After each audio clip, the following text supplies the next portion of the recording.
what I learned at my last congregation was that success was never going to be able to be measured numerically, which is all right because I never did measure it numerically in the first place.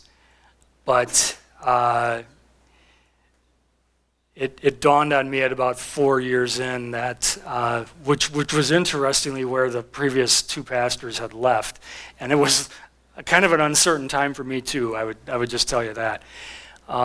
That I needed to lean into the situation. I needed to hang on to them because of what happened to them. What happened to them was a pastor had morally failed them, had been removed from the roster.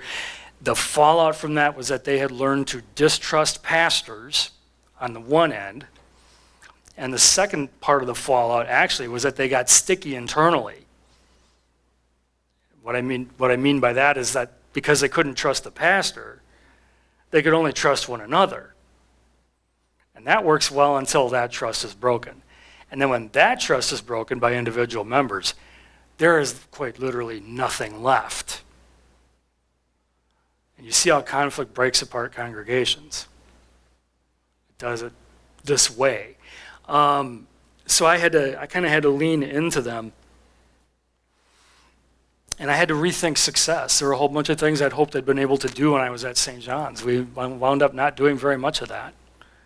But what we did wind up doing was growing in the Word of God.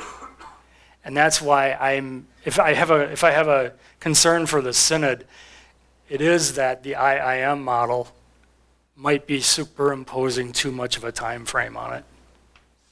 Sometimes we've got to train our pastors to understand you're in for the long haul. That's very, very important. They need that. They need you not to give up on them, even if they've been giving up on you. Yeah, Joel.